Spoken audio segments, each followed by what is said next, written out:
each one here. I Yeah. think there's another person there, isn't there? No. Ah, okay. I'm trying to get onto YouTube. It seems like it's. Wait, did it Yes, work? but they said Meet is now streaming live Oh, on okay. YouTube. Oh, But okay, it's did you working. It put didn't in look like it our... was working. It's Yeah, on. yeah, that's streaming. I'm going to enter here on YouTube too. Where's the guys? People tell me, it's always telling me it is very, very late for them. Yes. Yes and no. I'm not sure if I'm streaming into the correct YouTube channel. It's very Yeah. interesting subject to developing. Yeah, I Do think it is. you do you know how to do you know how to choose which YouTube channel it is? You need to be on our YouTube there.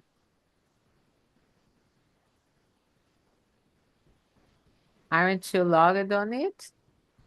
I just told it to go into YouTube from this login But from Samuel.Andrea.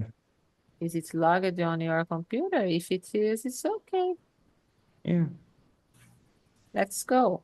I'm trying to find it here.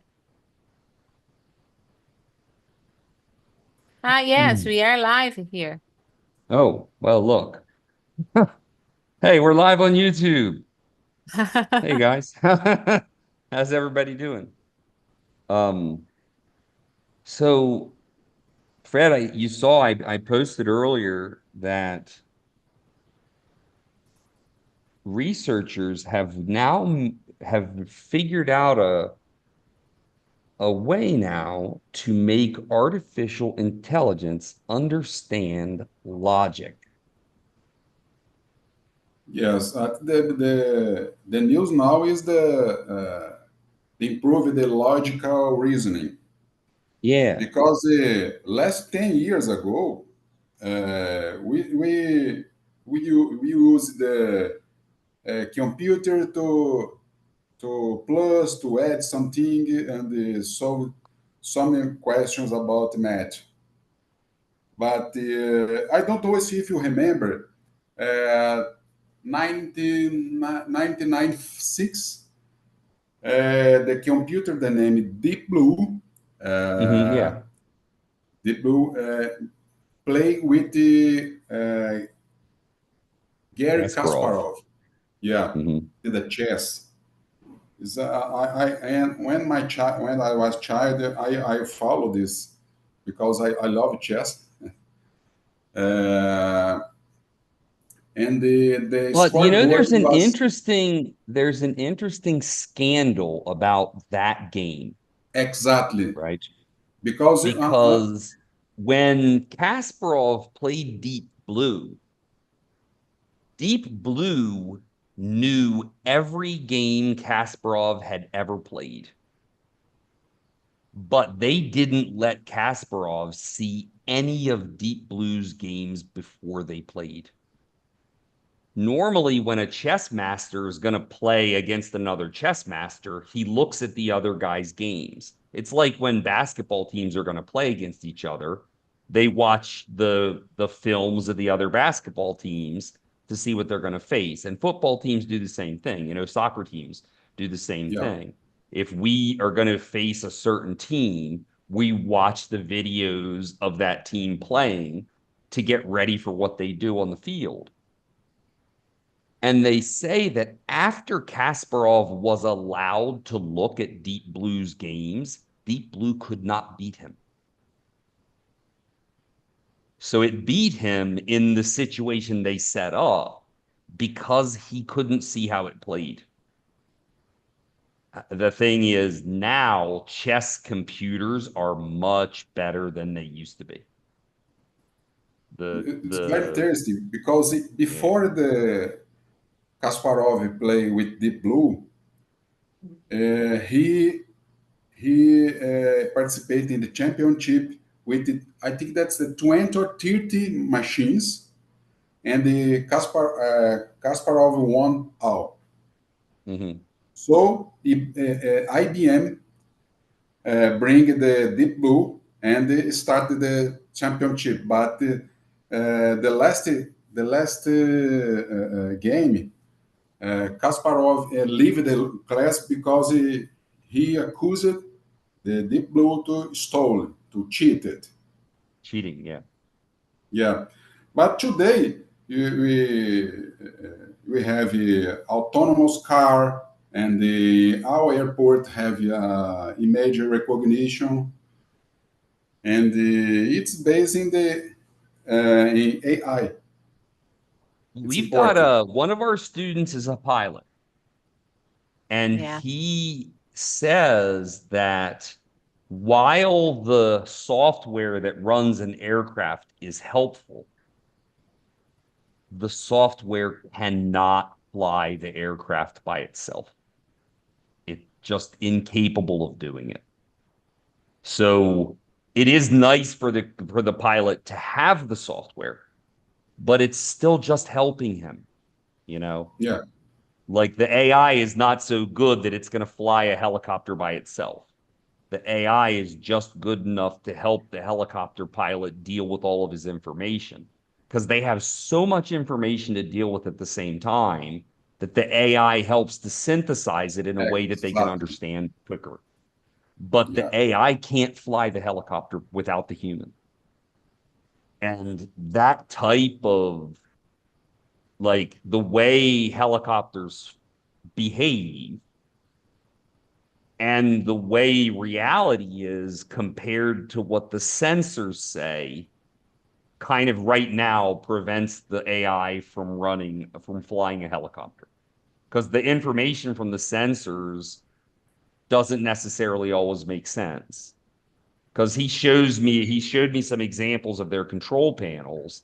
Sometimes the sensors tell you that you're flying underground. You know, the helicopter's sensors think the helicopter is underground. Clearly, it's not. But if an yeah, AI was trying to fly that helicopter, it wouldn't know what to do, you know? Whereas a human can look at the data and go, I'm obviously not inside this mountain, you know? yeah.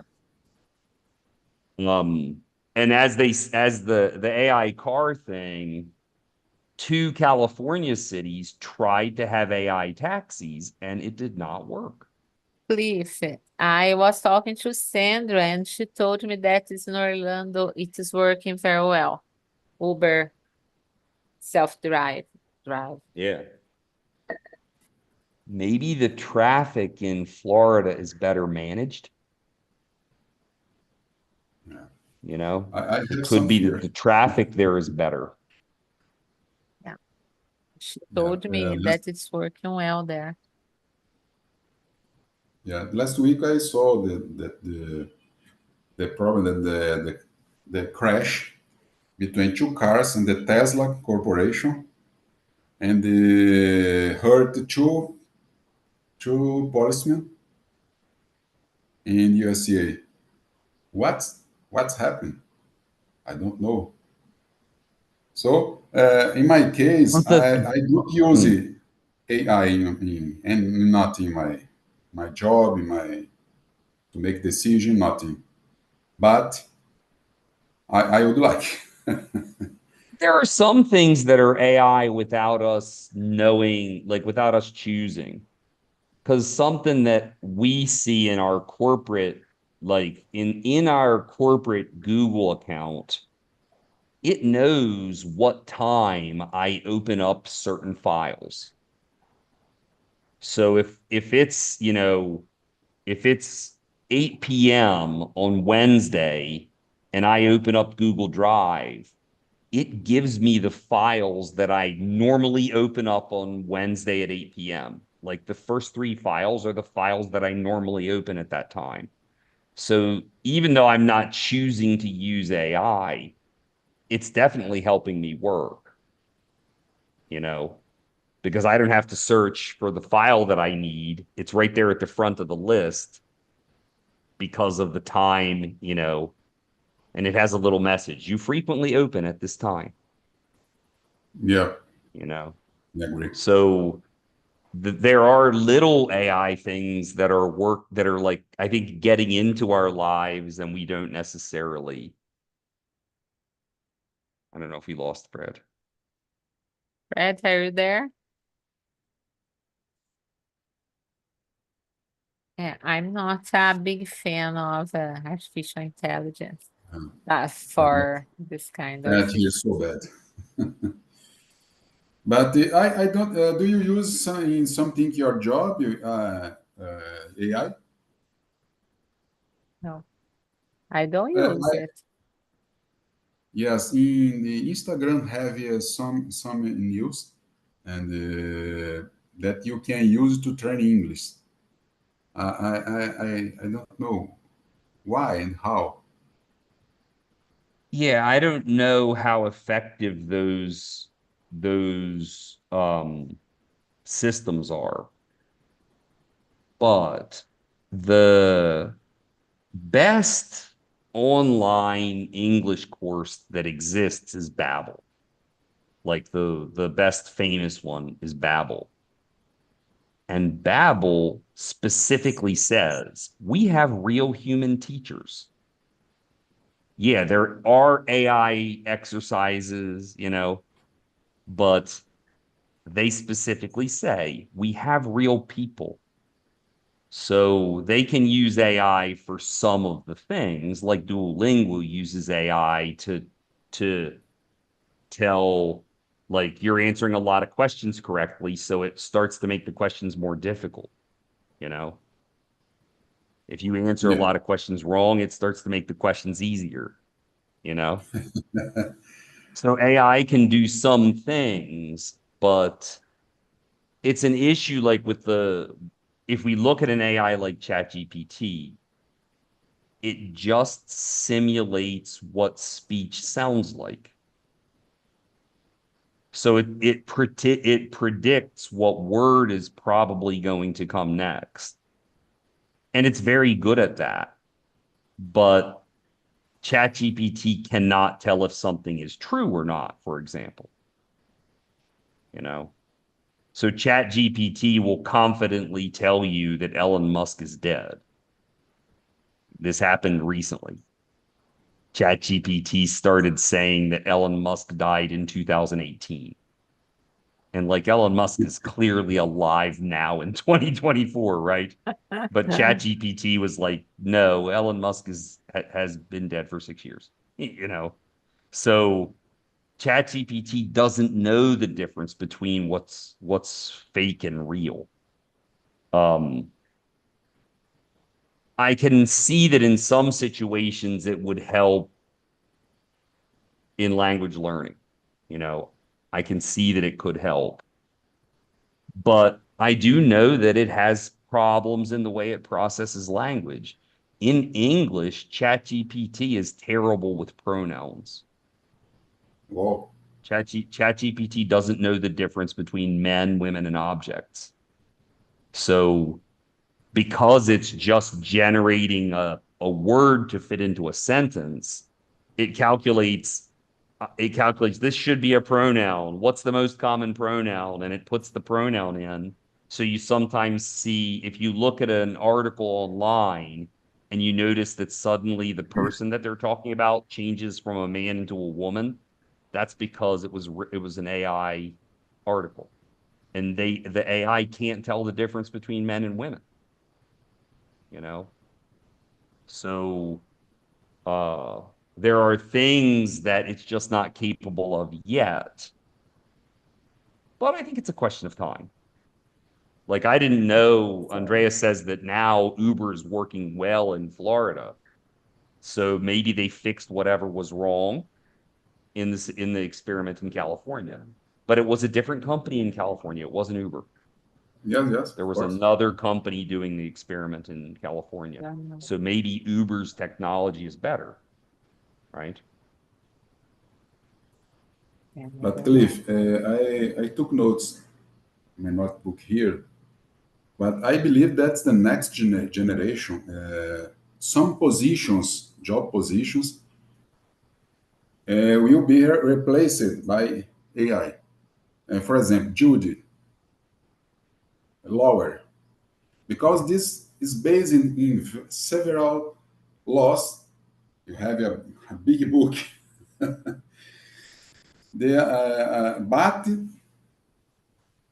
need to need human overseeing in this.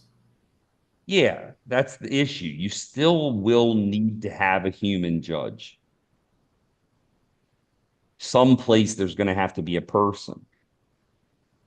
Like I might have done, I'm not sure if I had talked to you about this. I think I talked to Andrea about this before, but Scania has invested a lot of money in putting in autonomous trucks here in Brazil. But there's not going to be no drivers.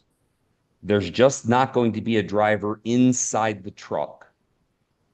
There will be a driver someplace, you know, but the driver won't be inside the truck. So they can have a bunch of drivers in an office in Sao Paulo, for example, driving all of the trucks around the country, you know. And then in places where you don't need a driver, like it's going on Dutra, it just needs to go 90 kilometers an hour in a straight line, then the AI can do the job, you know, because it doesn't have to make any maneuvers or do anything. But then, like, when you need to bring the truck in to the loading dock at the plant, then a human driver will take over the truck and bring it into the town, you know.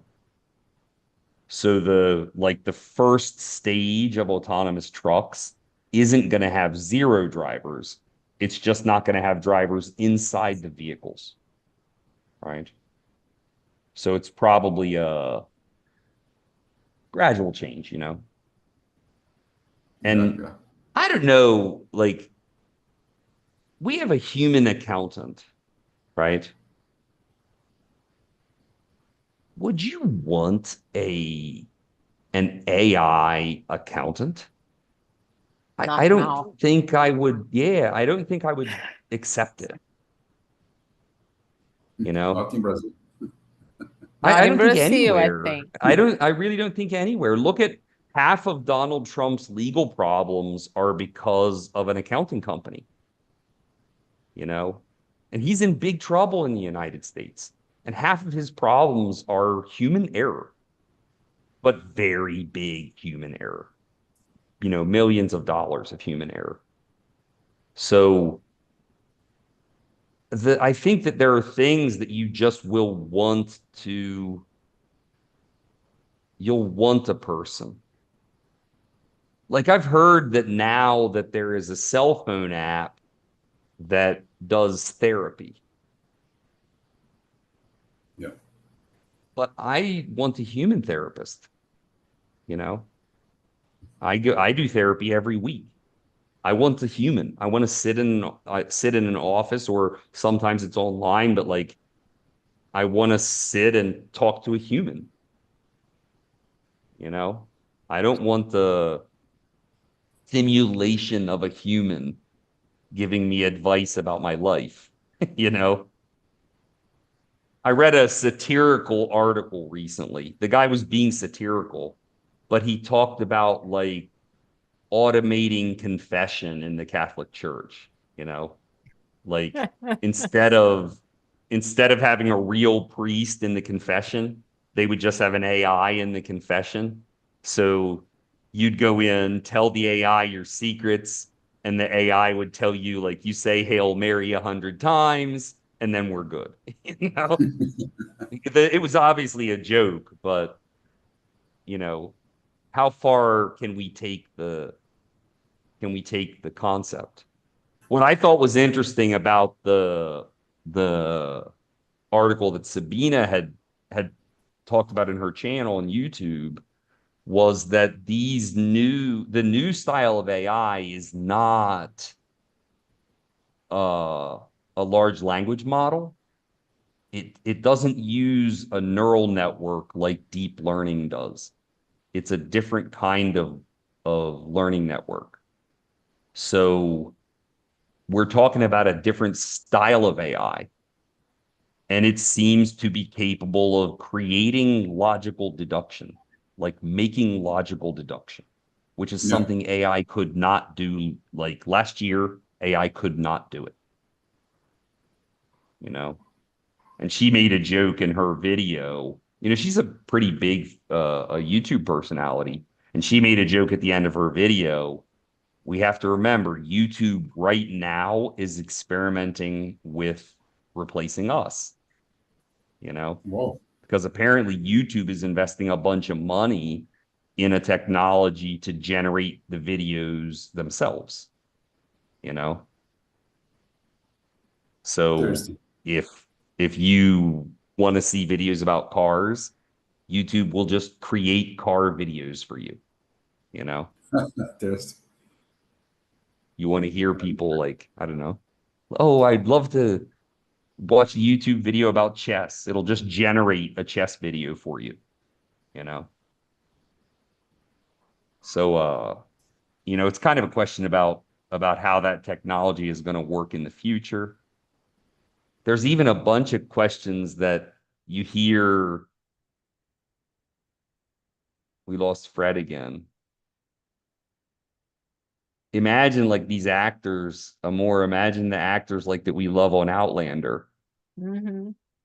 One of the possibilities they talk about is that they could make Outlander forever because they could just use the computer to measure the, you know, to calculate the people, and the AI could generate more stories within their lives, you know, Mm-hmm. pieces of their lives that they haven't shown us yet, you know.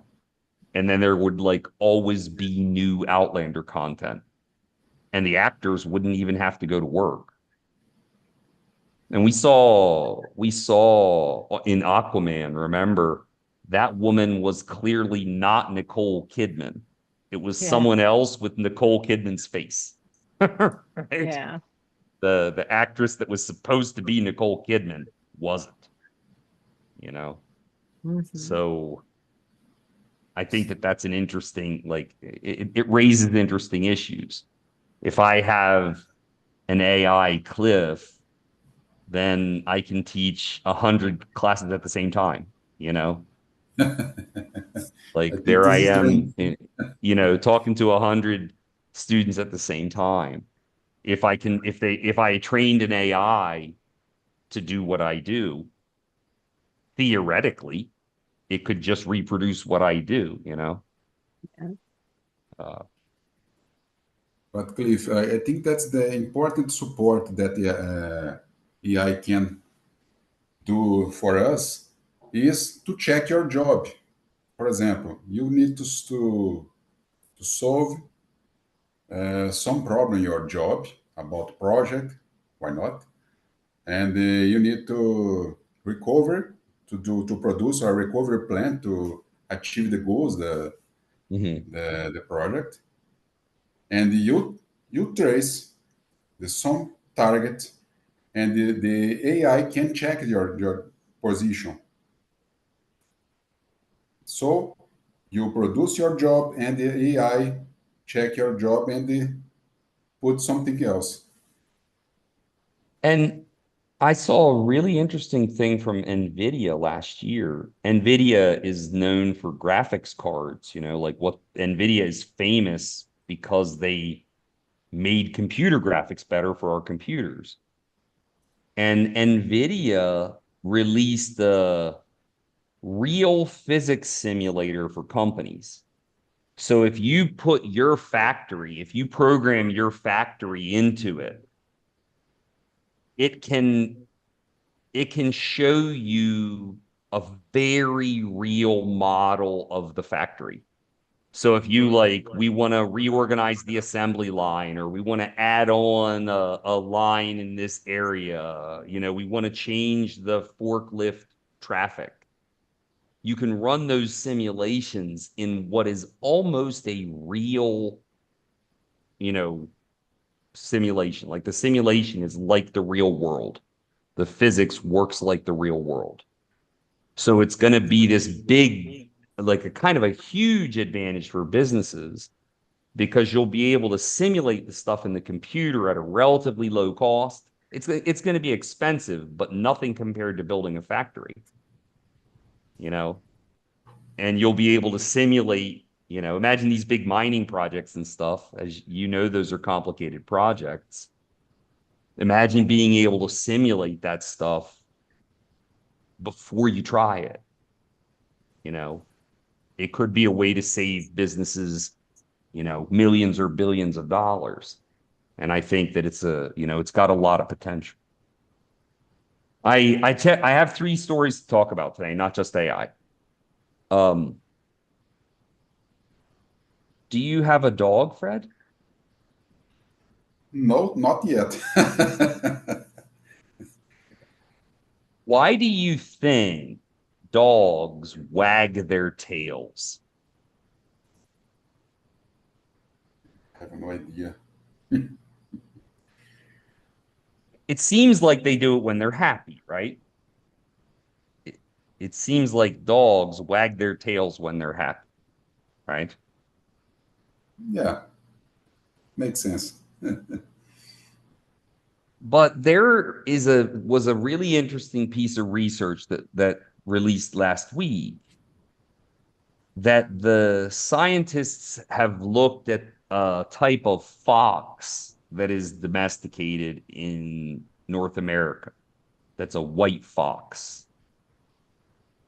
And this animal also wags its tail. I didn't understand. The What's the animal, word for what? fox? Fox is, the pointy nose, they're red. Raposa, right?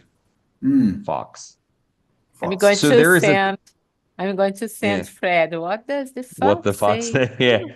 So there's a type of domesticated fox.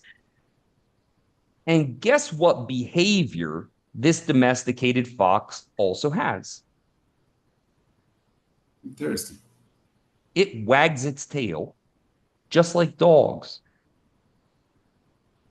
Oh, yeah. And it made these evolutionary scientists start to look at the way the genetics of the animals diverge. And they believe that there was an evolutionary relationship where it was better for us and for the dogs to wag their tails, right? Like we had a better relationship with the dogs basically because they were wagging their tails. Wolves do not wag their tails. The wild animal, the wolf, doesn't do that, right? So they say that it was this kind of selection because of the partnership between people and dogs.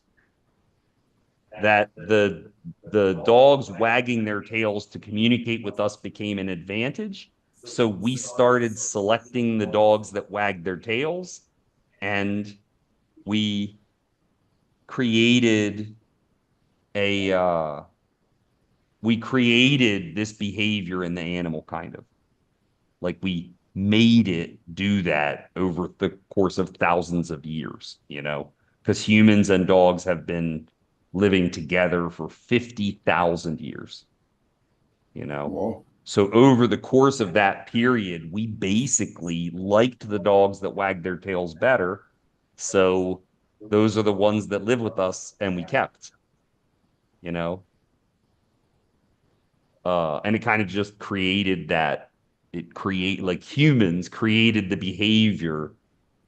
And another interesting piece of trivia about this is dogs understand how to emotionally manipulate you. So the dogs use their tail wags to try to get people to do things. They understand that I'm happy because they're wagging their tail. So they wag their tails to try to manipulate us into doing the things they want.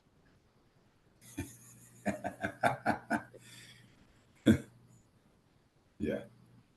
I thought a very interesting, like kind of new piece of science, I guess. Evolution, right? But kind of new science. And then my last story for this week is about an insect. Do you guys know what a cicada is?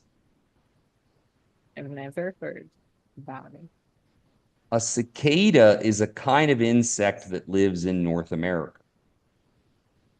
Um, that the cicada has a very interesting life cycle.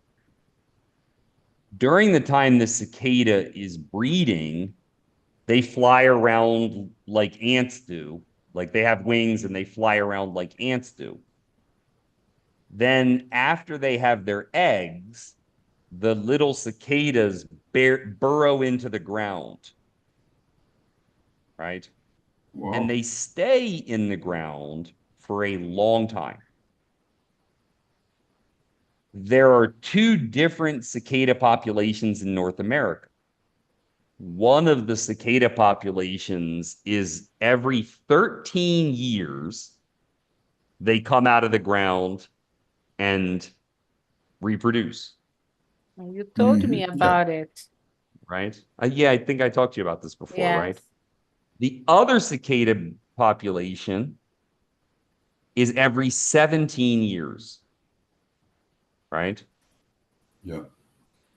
So the time that they spend in the ground is different. But what happens every 210 years? Both of the groups of cicadas come out of the ground at the same time. So this year in the spring in the United States, Fred's connection cut off again.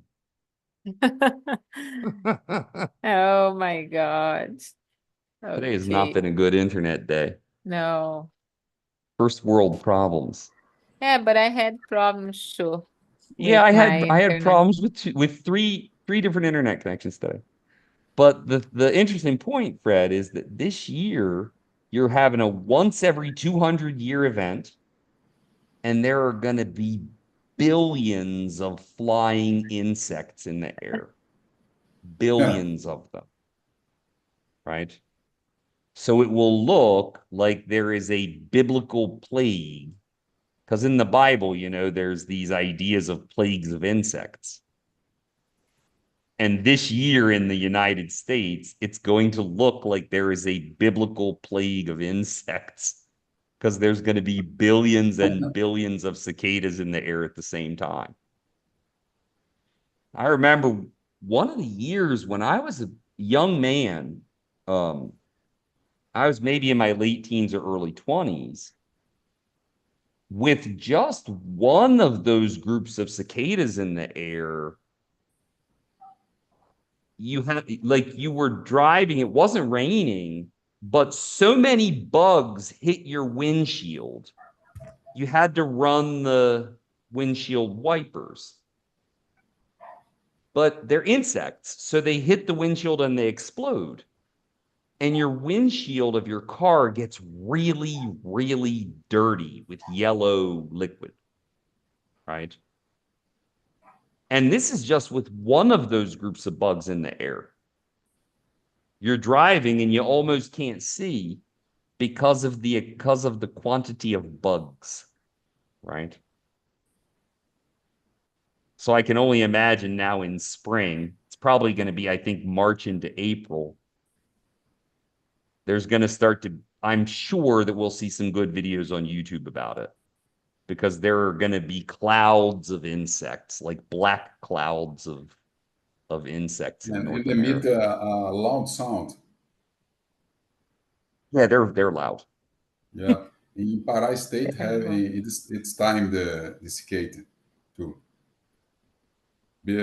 After the rain, the cicada emits loud sound. It's amazing. Big Yeah, eyes, it's big a eyes, and interesting the cicada. a A funny point about that sound is, those bugs can't hear that sound. It's very high. It's loud for us, but cicadas can't hear it. The sound that they make is not for them. Like the sound that they're making is not for them. It's not like grasshoppers.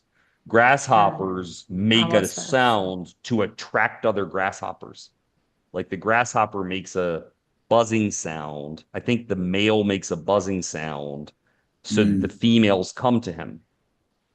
But the cicadas make that sound, and we don't know why, because cicadas can't hear.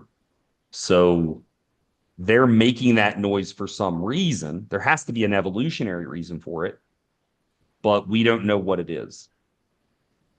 Because it makes a terrible loud sound, but it isn't for them. I think it's for us for some reason, but I don't know what the reason would be. It's for other animals to hear, maybe to threaten them or scare them. I don't really know. But it's kind of a crazy thing. That sound is inaudible to the bug. And it's so loud for us. A cacophony of sound.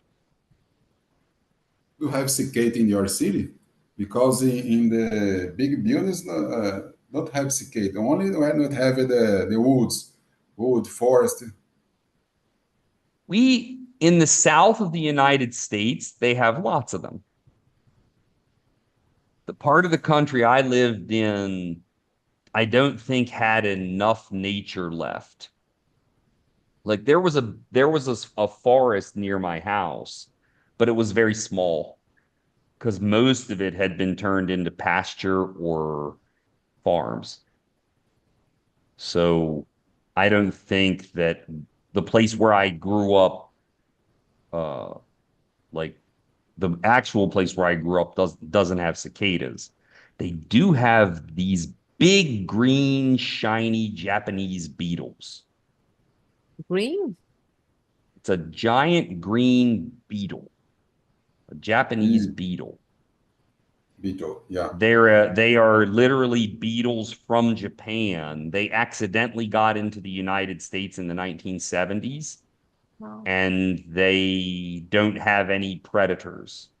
So there's a part of the year where American houses all have screens on all the windows, And in the summer, you normally have your windows open.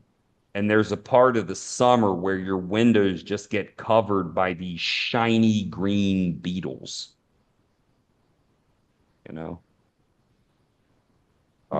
But that's a thing you don't have all around the country. But where I grew up, it's just a weird part of the summer because they're big animals. They're like 1.5 centimeters, maybe. So they're big insects and they're really hard. Yeah. When I work in the Macapá state, I make a photo of the big beetle. Like my that. God. Yeah, I will send the photo in the group. It's very interesting. It's amazing. It's very crazy. This animal, this insect. I never saw a beetle that big. I did one time see a snail that was about that big. Snail? My God. Snail. Yeah. It was almost terrifying. Because snails are supposed to be relatively, like our snails here in Lorena are this big. And the normal ones where I grew up, the snails were little. And I saw a snail that large, but it was in an aquarium, not in nature. Terrible. Like that's giant, really big. And what worse, the woman at the aquarium held the snail and was like, "Do you want to hold it?" I'm a child. No, I don't want to hold. I don't want to hold a 15-centimeter long snail.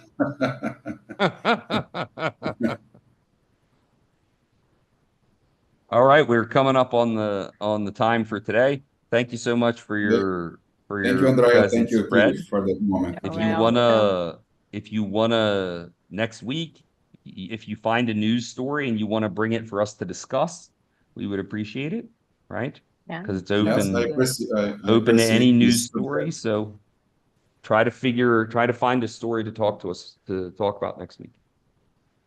Okay. Yeah, thank you. Okay. Good Thanks a night. lot, man. See you.